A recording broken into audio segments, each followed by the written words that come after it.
Welcome to Branch Total, man. I appreciate y'all for clicking on my video.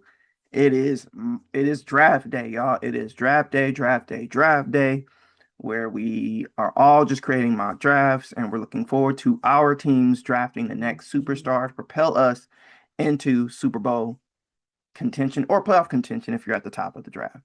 So, with that being said, I'm gonna go ahead and give you guys my mock draft, my final mock draft, right before we take off into the NFL draft season. So with the first pick, obviously everyone knows it's going to be the Raiders drafting Fernando Mendoza. The Heisman Trophy winner, he is everything the Raiders have needed in a franchise quarterback. He has the poise, the leadership, he's fearless, he can make all the throws, and obviously he's the best quarterback in this class. The second pick, and this is where I think the real draft is going to get started, because obviously we all know the Raiders are taking Fernando Mendoza. The Jets are taking linebacker, potential edge, Arvell Reese. So I was between Bailey and Reese for this, but in this mock, I'm going to go with Reese.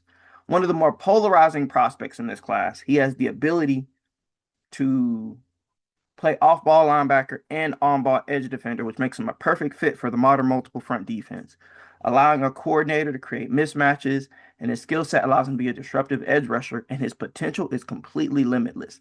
Now, this is all dependent on Aaron Glenn's longevity in New York. Now, if Aaron Glenn feels like he has a short lease, I could definitely see them going Bailey here. But considering I think that he has a little bit longer leash with all the moves that they've made, I think Reese can still be the option, or will be the option here. With pick number 3, the Arizona Cardinals select edge David Bailey. Bailey was dominant all last season on the edge with 14.5 sacks and 19.5 tackles for loss. He's widely considered the best pure edge rusher in this class, and his skill set allows him to be a disruptive edge rusher. And it's addressing a significant weakness for Arizona, which tied for 28th in sacks in 2025. Now, they could go, as I was making this mock, I saw that a lot of people saying that Jeremiah Love could be the pick here. Do I agree with that? No, I don't. Because like I said earlier, the Arizona Cardinals were 28th in sacks in 2025.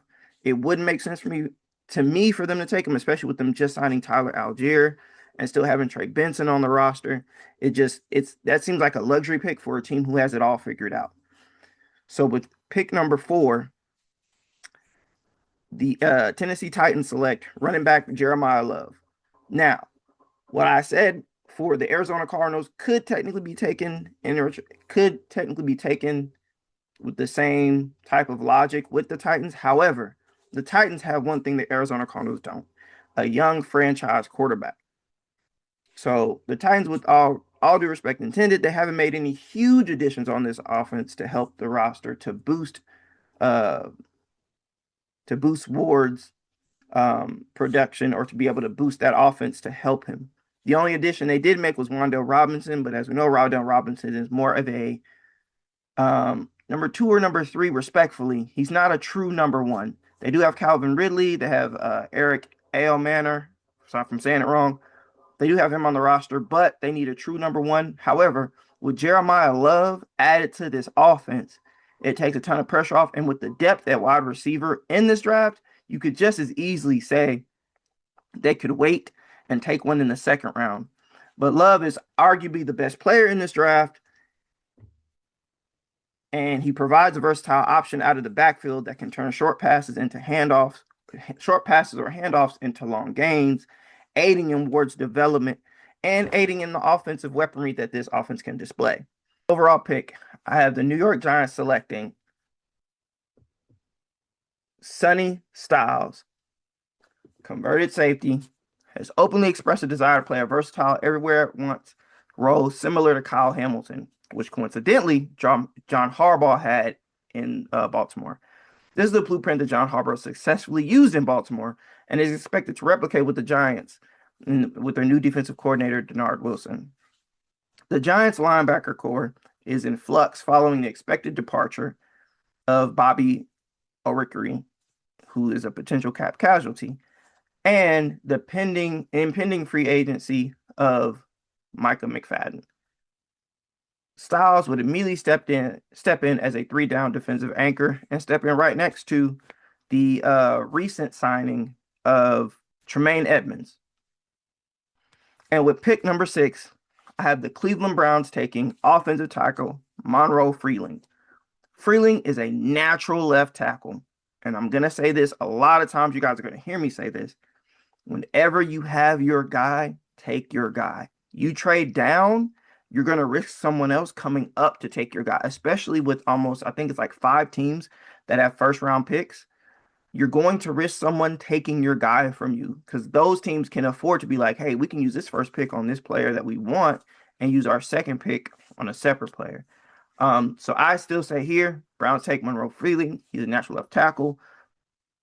Browns head coach Todd Monken spent years on the Georgia coaching staff and likely has some intel on Freeling's work ethic and his character. His 4.93 40-yard dash and exceptional lateral agility make him ideal blindside protector for Cleveland's next quarterback, whether it be Deshaun Watson or if it's Shedeur Sanders. Now, with the number 7 overall pick, I have the Washington Commanders taking Carnell Tate. Tate is considered by most evaluators as the most pro-ready route runner with exceptional hands. He had 0 drops on 66 targets last year, and beyond McLaurin, the Commanders lack any real offensive depth at wide receiver or any real offensive number 2 weapon next to him at wide receiver. He is a perfect complement to McLaurin and will take that offense to the next level. Now, this is barring Jeremiah Love is gone. If Jeremiah Love is there and they have the option between Tate and Love, I can definitely see them going with Jeremiah Love over Carnell Tate. So with the number 8 pick, I have the New Orleans Saints selecting Makai Lemon, wide receiver from USC. So they could go wide receiver here or they could go corner. Looking at the depth chart right now, the more glaring need is wide receiver. So you have Chris Olave, Mason Tipton, and Devon Vele. That's your starting 3 right there. With Olave's injury concerns and his concussion concerns, you need a wide receiver next to him. You could go Jordan Tyson here, but I think Makai Lemon is the more reliable option at this point. You can frequently point to his elite hands, his route running precision, his willingness, and to go work over the middle of the field.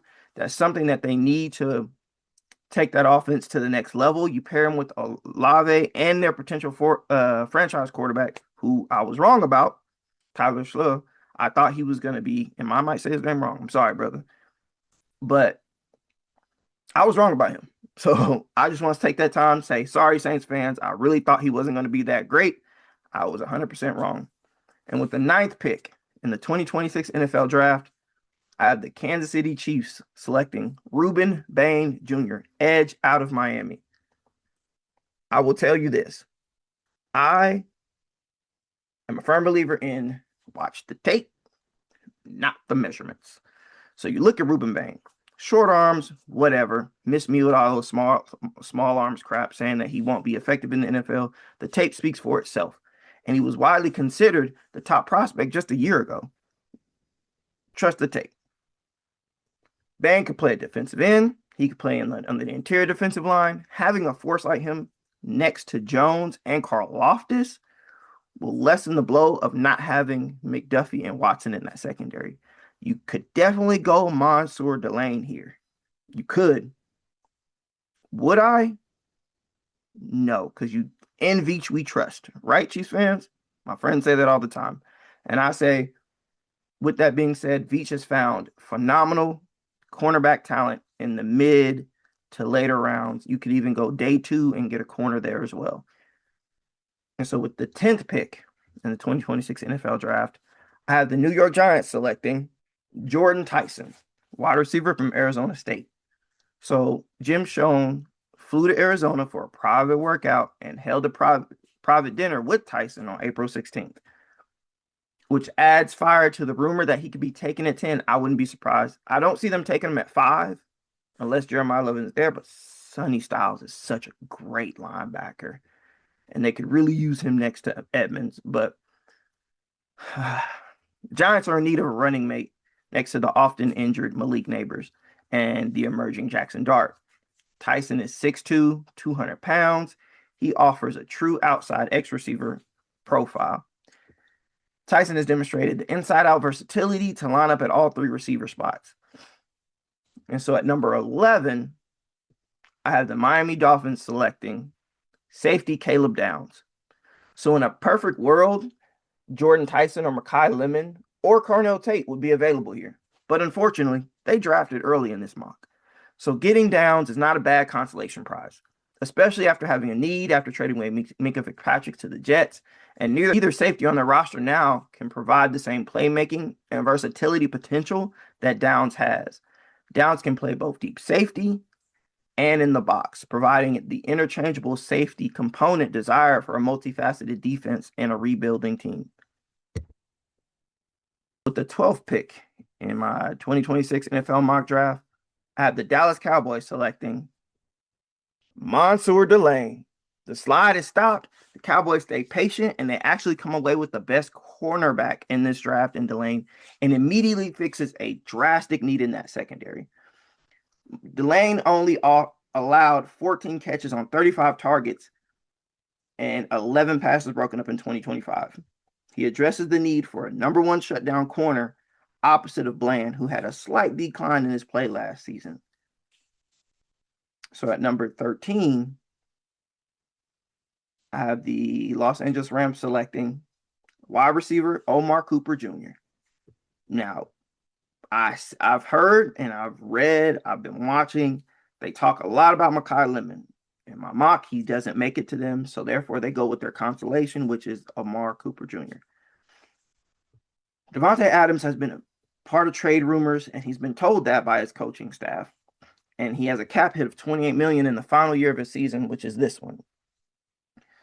His elite yard, so Omar Cooper's elite yards after catchability and versatility to play inside and outside, and he is viewed as a high IQ player who can immediately boost the wide receiver rotation and fill the wide receiver 3 role.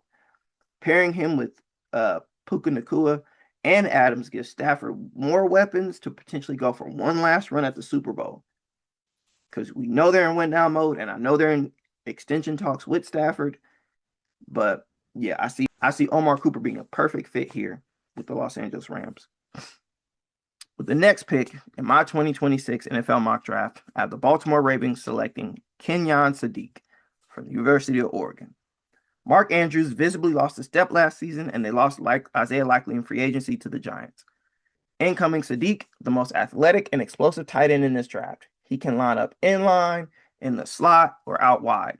He led all FBS tight ends in 2025 with 8 touchdowns, offering a major red zone threat that they lost with Likely, and that Lamar Jackson would definitely need to continue to excel this offense to the next level. So the next pick in my 2026 NFL mock draft, I have the Tampa Bay Buccaneers selecting edge Akeem Mesidor from University of Miami. So he fits what the Bucs need up front. Versatile, disruptive defensive lineman.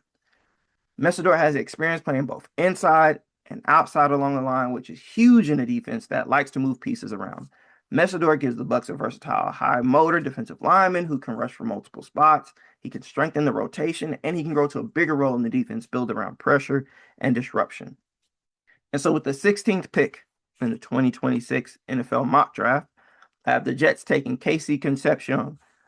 Now, the Jets already have a number one receiver in Garrett Wilson, but Concepcion offers a home run, high-end option who will thrive in the slot. He creates space quickly, and he brings versatility as a returner and a weapon in the screen game. And so with the 17th pick in my NFL mock draft, I have the Lions selecting Francis Mauigoa from University of Miami. So during the Lions' high of success, when they're at the top of their game, they had one of the better offensive lines in the NFL. With the retirement of Dan Skipper and the release of left tackle Taylor Decker, they should be switching Sewell to his natural position, which is left tackle, and with drafting Mauigoa, they can slide him in immediately to play right tackle. The Dan Campbell kind of guy. He is a physical mauler in the run game, a true people mover who will immediately boost the Lions' run offense. So now we're getting right in the middle of things, guys. Stay with me. I appreciate y'all if y'all still here. If y'all still here and y'all still watching and y'all like this mock draft, or even if you don't like it, comment. Let me know what you don't agree with? Who would you have taken at any of the spots that I picked players at? And don't forget to subscribe and follow the channel.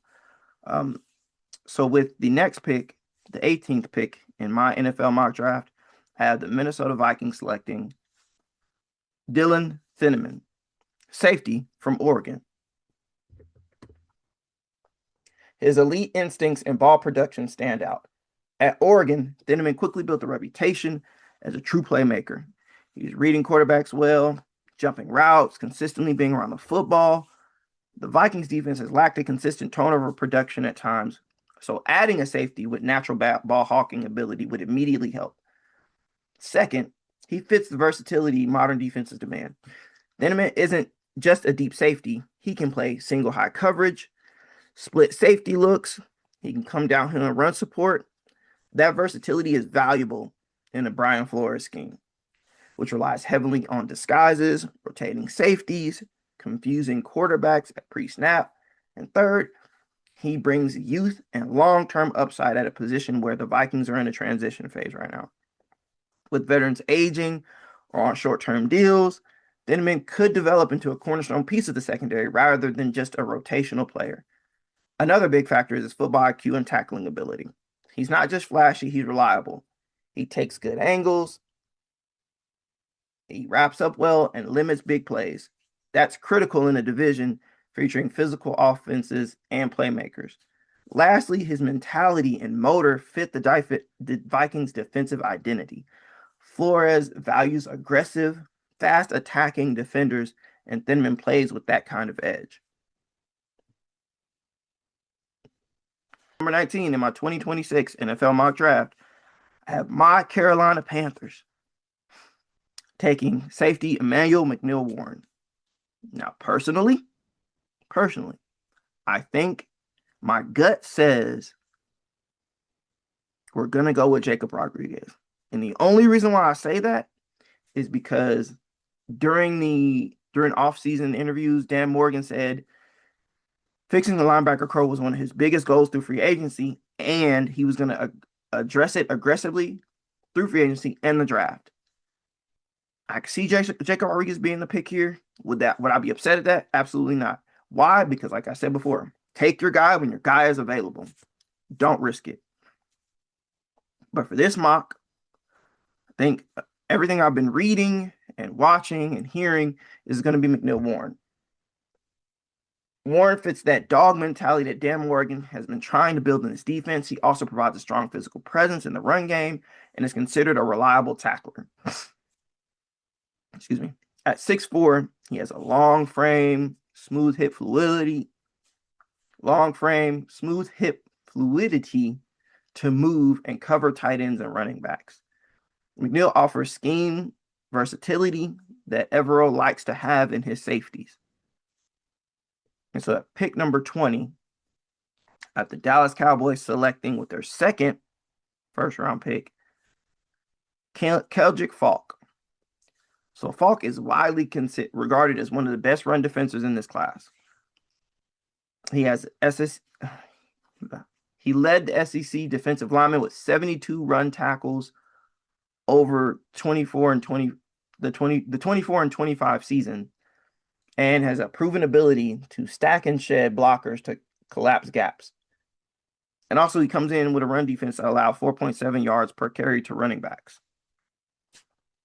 So my next pick in the NFL mock draft, I have the Pittsburgh Steelers selecting Oli Ione.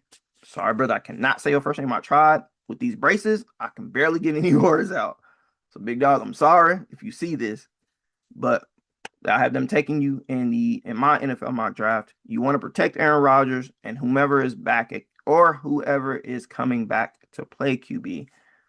You have both tackle positions sewn up with Broderick Jones and Troy Fontenot. Ione gives Pittsburgh a powerful, versatile interior lineman who strengthens the run game, improves pocket stability, and fits the team's physical DNA.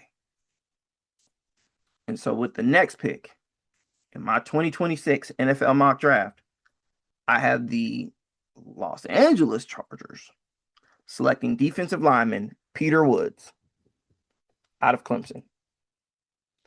The Chargers defensive system, overseen by coordinator Chris O'Leary following Jesse Minter's departure to the Rams, he prizes multiple players who can disrupt the game from various alignments. So with positional fluidity, you have Peter Woods. He played everywhere from the O technique nose tackle to the 5 technique edge. That aligns perfectly with a Chargers potential NASCAR or hybrid fronts that require the defensive lineman to move across the line of scrimmage based on the package. 74.2 run defense grade in 2025 reflects a player who can immediately help a Chargers defense that historically struggled to stop elite AFC West rushing attacks. With the 23rd pick in my 2026 NFL mock draft, I have the Philadelphia Eagles selecting Spencer Fano, offensive lineman out of Utah. Spencer Fano, he's a decorated player at Utah, unanimous All-American, Outland Trophy winner, and posted a strong, clean blocking grades with 0 sacks allowed. So right now he offers versatility to play guard and tackle, which is something that the Philadelphia Eagles need because they love to build up their offensive line. And right now their offensive linemen are getting kind of long in the tooth. So with this pick, Fano offers that positional versatility where he can play at right tackle or he can play in the interior offensive line to help facilitate or help transition the team into a younger offensive line. At pick number 24, I have the Cleveland Browns selecting wide receiver Denzel Boston out of Washington University. Standing at nearly 6'4" and 212 pounds, Boston is a big-bodied 50-50 catch receiver who not only offers something in red zone situations, but also in his ability to run block. With a 76.9% catch rate, he could easily provide a boost to his wide receiver core and be a nightmare against defenses in short yardage situations. At number 25, I have the Chicago Bears selecting edge rusher TJ Parker out of University of Clemson. At 6'4", 265 pounds, Parker offers a combination of power, length, and great run defense. He has violent, heavy hands along with a ridiculous bull rush to collapse the pocket and drive blockers back. His edge rushing setting ability, along with his high motor, offers a perfect complement to current edge rusher Montez Sweat. They could go offensive line here, but I was looking at the PFF grades of their current offensive tackle, Ozzy Trapillo. He actually had a pretty decent PFF grade before he got hurt, so I feel like the more glaring need is edge. So with the 26th pick in my 2026 NFL mock draft, I have the Buffalo Bills selecting cornerback Jermod McCoy.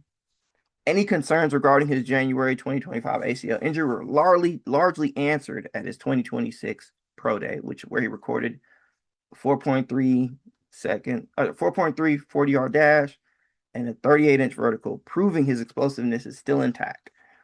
He's proficient in both man press and zone coverages, his elite ball skills, and with the lack of depth at cornerback that the Bills have, they have the opportunity to draft a number 1 guy right here. So with the number 27th pick in my 2026 NFL mock draft, I have the San Francisco 49ers selecting offensive tackle Caden Proctor. Trent Williams just signed a massive extension with the Niners, but with him at the age of 37, the Niners could draft his potential successor here. He has demonstrated high power and run blocking ability, which aligns with the Niners' philosophy. He can come in and start at guard, where Connor Colby has struggled, until Williams retires, and then they could slide him over to left tackle whenever that happens. With the next pick in my 2026 NFL mock draft, I have the Houston Texans selecting Caden McDonald, defensive tackle out of Ohio State.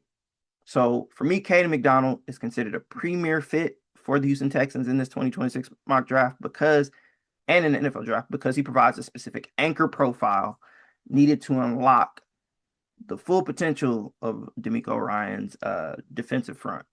So they already have 2 of the best edge rushing tandems in the NFL right now.